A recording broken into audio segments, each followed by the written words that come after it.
नमस्कार दोस्तों, बहुत बहुत स्वागत है आप सभी का हमारे और आपके इस यूट्यूब चैनल स्मार्ट टेक में। दोस्तों हर बार की तरह इस बार भी आज हम आप सभी के लिए एक बेहतरीन वीडियो लेकर आए। दोस्तों अगर आप CSC DigiPay यूजर हो तो यहाँ पर आपके लिए एक नई गाइडलाइन आ चुकी है NPCI की तरफ से और DigiPay लाइट की तरफ से APS संचालकों के लिए। अब वो नई गाइडलाइन क्या है उसको समझिए, नहीं तो यहाँ पर हो सकता है आपके साथ काफ़ी बड़ा नुकसान हो जाए और फिर आप उस नुकसान से उभर ना सको। तो इसीलिए आज की इस वीडियो के साथ अंत तक बने रहिएगा। साथ ही साथ चैनल पर नए तो चैनल को भी जरूर सब्सक्राइब कीजिएगा। तो चलिए दोस्तों वीडियो की शुरुआत करते हैं। दोस्तों यहाँ पर मैंने स्क्रीन पर जो नोटिफिकेशन नया निकाला गया उसको यहाँ पर खोल कर रखा है। आप जैसे DigiPay लाइट का पोर्टल डेस्कटॉप वर्जन पर ओपन करोगे तो आपको फ्रंट पर ही ये नोटिफिकेशन देखने को मिल जाएगा, ठीक है ना। अब यहाँ पर क्या दिया गया है उसको समझिए। देखिए यहाँ पर इंपॉर्टेंट नोटिस दिया गया है, merchant most following their rules mandatory पर न्यू गाइडलाइन। तो यहाँ पर जो नई गाइडलाइन निकाली गई है मार्चेंट्स के लिए, यहाँ पर उसको आपको जानना बहुत जरूरी है, ठीक है ना। पहली तो गाइडलाइन यहाँ पर निकाली गई है, no transaction during ghost hours 0000-0600/, ठीक है ना। तो यहाँ पर ये दिया गया है, मतलब कि no transaction and log in during 12 AM से 6 AM तक, मतलब कि यहाँ पर रात को 12 बजे से लेकर सुबह 6 बजे तक यहाँ पर आप किसी भी ट्रांजैक्शन को ना करें।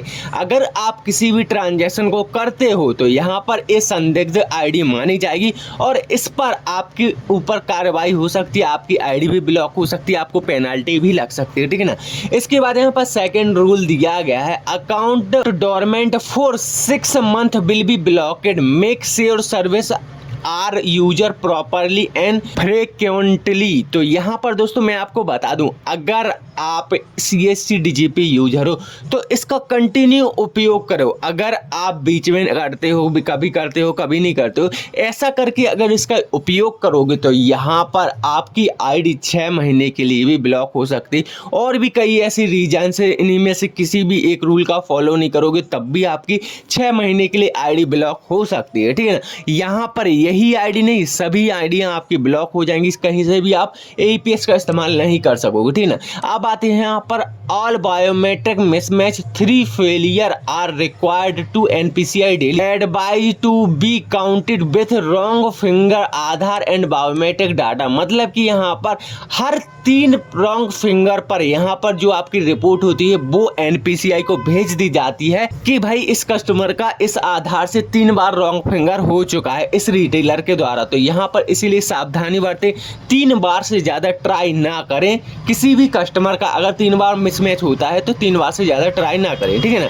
इसके बाद यहाँ पर चौथा रूल्स आता है, कैश विड्रॉवल सक्सेसफुल ट्रांजैक्शन पर मिनट। तो यहाँ पर देखिए दिया गया है, जैसे कि आपको पता होगा कि अब अंगूठा लगाना पड़ता है हर ट्रांजैक्शन से पहले। तो यहाँ पर अगर आप किसी भी ट्रांजैक्शन को करते हो तो यहाँ पर आपको 3 मिनट दिए जाते हैं, उन्हीं 3 मिनट के अंदर अंदर आपको कैश ट्रांजैक्शन की प्रक्रिया को कंप्लीट कर लेना है, ठीक है ना। इसके बाद आते हैं कैश डिपॉजिट लिमिट पर। अब कैश डिपॉजिट आप अपने पोर्टल में कितना कर सकते हो, एक दिन 49,999 तक का अपने पोर्टल में कैश डिपॉजिट कर सकते हो, ठीक है ना। इस चीज़ को आप समझ पा रहे हो, क्योंकि यहाँ पर मनी ट्रांसफर वगैरह करना होता है। तो एक चीज़ मान लीजिए कि इसमें आपका धंधे में बहुत मद्दा आने वाला है, क्योंकि अगर आप एक बड़े लेवल पर APS संचालक हो, एक दिन में 4-5 लाख का ट्रांजैक्शन करते हो तो भाई आपकी दुकानदारी तो अब गई, क्योंकि यहाँ पर आप 49,999 से ज़्यादा का तो यहाँ पर डिपॉजिट ही नहीं कर सकोगे। अगर कोई ग्राहक आ जाता है 1 लाख रुपए मनी ट्रांसफर का तो आप क्या करोगे, ठीक है ना। इसके बाद यहाँ पर कैश विड्रॉल लिमिट है। यहाँ पर दोस्तों एक कस्टमर्स के लिए यहाँ पर देखिए बताया गया है कि कोई भी कस्टमर अगर आपकी दुकान में 1 महीने तक लगातार निकलवाने आता है तो 1 महीने के अंतराल में वो सिर्फ 5 ट्रांजैक्शन ही सक्सेसफुल कर सकेगा, वो भी मैक्सिमम 10-10 हज़ार रुपए तक के, ठीक है ना। तो ये यहाँ पर कर दिया गया है कि अब आप 5 ट्रांजैक्शन से ज़्यादा नहीं कर सकते हो किसी भी कस्टमर के मंथली में, 1 मंथ में 30 दिनों के अंदर अंदर यहाँ पर, और मैक्सिमम 10,000 रुपए से ज़्यादा का, ठीक है ना। इसके बाद लोकेशन माइंडेटरी में यहाँ पर दिया गया है कि भाई आप जिस भी दुकान से यहाँ पर संचालन करते हो, जिस भी शॉप से, जिस भी बिजनेस एरिया से संचालन करते हो अपने आप पोर्टल का, उसी से करते रहें।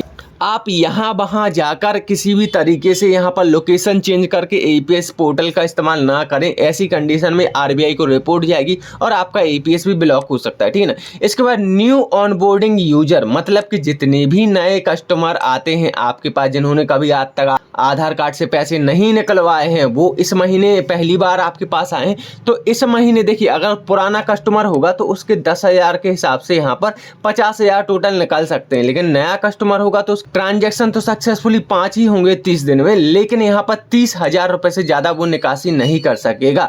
इस चीज का भी विशेष ध्यान रखिए, ठीक है ना। यहाँ पर 50,000 रुपए तक निकाल सकता था पुराना कस्टमर, लेकिन नया कस्टमर है तो वो 30,000 से ज्यादा नहीं निकाल सकेगा, ठीक है ना। तो उम्मीद करता हूँ दोस्तों यहाँ पर सीएससी डिजिपे लाइट में एनपीसीआई द्वारा जो नए गाइडलाइन जारी किए गए हैं वो आपको यहाँ पर समझ आ चुके होंगे। अगर आपको वीडियो पसंद आए तो वीडियो को लाइक कमेंट करना ना भूले, साथ ही साथ दिए गए इंस्टाग्राम आईडी को भी फॉलो करें। तो चलिए दोस्तों आज की वीडियो में इतना ही, मिलते हैं नेक्स्ट वीडियो में। धन्यवाद।